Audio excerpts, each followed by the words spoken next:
So we try our investigation from, the sensor for the overflow, and for that reason we follow the wires inside, and we're gonna go check. We open the panel and we're gonna go check the inside of the furnace, because there are also other two transistor and fuses over there, right there in the back, and those are the connections, so we can test if first the sensor works or if there is any fan. I believe there is a fan connected in the top of the house, and that's the one that doesn't work.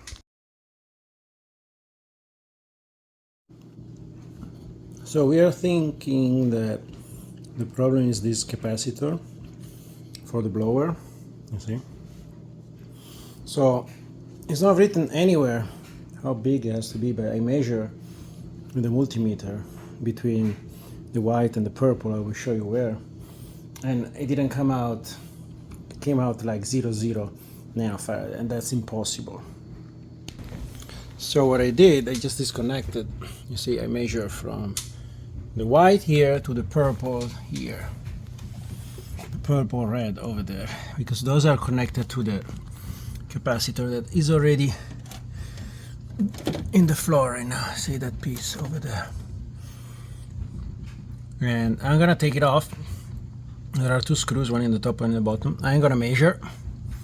I just don't touch it with my hand, because if you touch the capacitor, you may get hurt if there is still some current inside. And I'm gonna check it out, what's the value, and try to order a new one and see what happened. Okay, so we had this problem with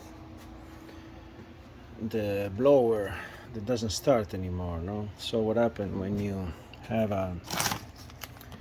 your thermostat on, anytime the blower should start, and as you can see, this one doesn't start. So you have to check why it's not starting, and I suggest three main things. The first one is, first of all, you turn off the power from there, and you also turn off the fan here. You put it in auto. In auto, it's not going to start if the system is off. So you're just going to turn off the power here. This one gives power to the blower.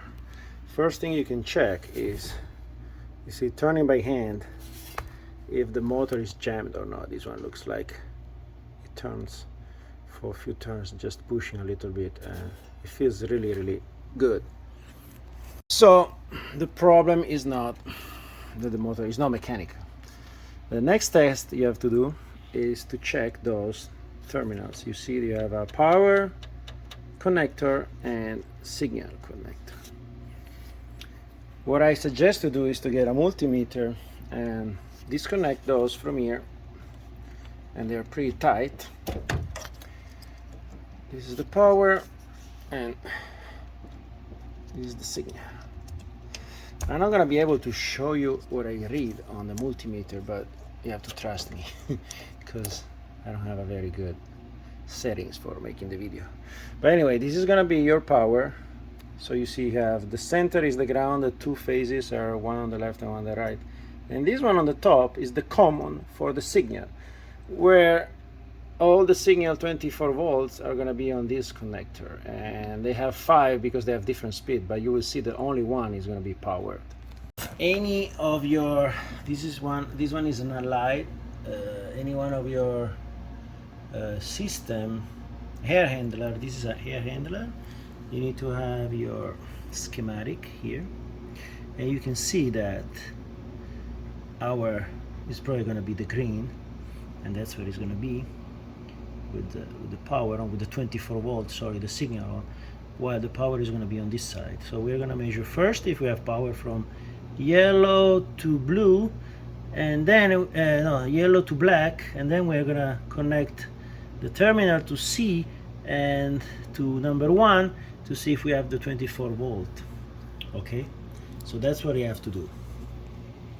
So that's why I cannot show it to you, because I don't have anything to clamp, but this is going to be the common, and that's going to be, so one terminal is going to be here to the common, and the other terminal is going to go here, number 1 actually, because I'm telling you, I already did the test, and number 1 is the one So number one, the green, is the one who's gonna have the signal.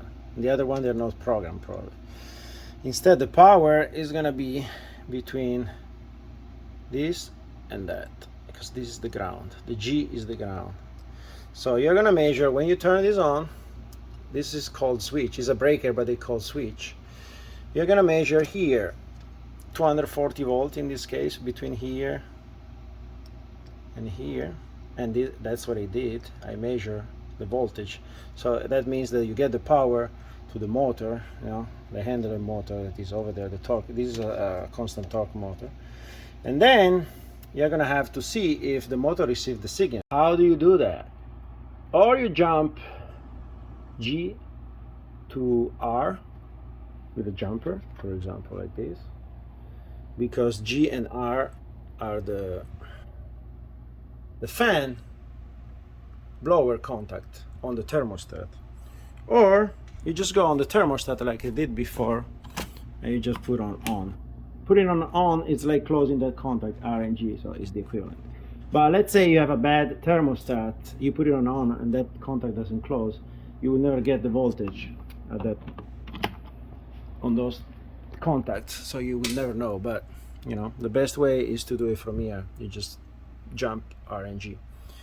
So what I did, I jumped R and G, and I measure between common, always AC, common and number one, and I measure 28 volt AC on my multimeter. That means that I have the signal.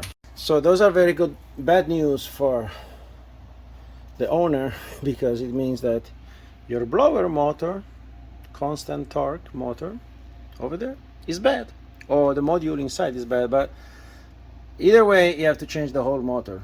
So first of all, you have to remove the blower from the handler, and then you're gonna have to find a place where to buy the motor, or you ask your HVAC, or you go online. There are several ways, but those motors are pretty expensive. I'm gonna tell you how much I pay for these, because those are constant torque. So it's like the next, it's not the variable speed, but it's also not the single speed PVC, that's the cheapest one.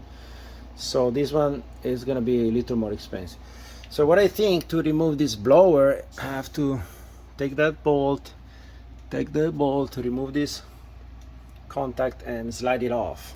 I'm gonna try. So just make sure you go in your garage to turn off the power that is coming in from here. Sorry, from here, because this still has power if you don't turn it off from the garage. I'm gonna show you in the box which one is, because this is open, so it's not gonna send the power to the motor, but those two wires are energized, so it's very dangerous if you touch it. Let me show you in the garage which one is. It's usually called air handler. So here we're in the garage. You see, this is a 240 volt air handler. That is gonna be this one. See, in this case they have air handler on this position 1.3 and AC 2.4. AC is the outside fan. So I open both, but you just need to open this one. Okay, make sure you do that, because you have to work in, you know, with safety. You can measure here with your multimeter. I'm gonna show you. That's very easy. I already opened in the garage, but see, right now there's no power. Before there was 240 volt. Okay, so now it's safe to touch anything inside here, because it's not safe to work with power. So what I did, I already removed the two screws. Actually I removed only one here. Boop. And then I slide this off, out, because if not, it's not gonna come out, the blower. And now I'm gonna take that off and this off, and I believe I can slide the whole blower out, so it's gonna be easier, because if not, you cannot remove the motor because it's inside. The motor probably is attached to here, but I believe you just take everything to the store and they're gonna replace the motor for you or something like that. I don't know, I'm gonna find out. Okay, so as you can see, I removed those two bolts, one from here and one from there, and now I'm ready to slide the blower off. I also removed this, so I should be ready to go. I'm gonna try with two hands. It should not be super heavy. because I don't have anybody to help me now, but it should be fine. I slide it off and I show you later. Okay, job done. So what I did also, I used my jumper to hold all the harness up, because now there is no space to come out. And you see, basically you just slide it off from there. That's where you have the coils on the top for the heating. And that's your blower motor. It's not heavy, but when you're in that position, probably it makes you, it looks like it's weighting a little bit more because you're not in the right position. So you see here there is some, what is that, plaster that they came down when they installed it, but it's rotating freely like we already tested before. So right now we just have to remove the motor, or just go to the store or online and look for a replacement. It's a Gentech, because they're all Gentech, and that's it. I guess we'll get a new one and we are gonna test it.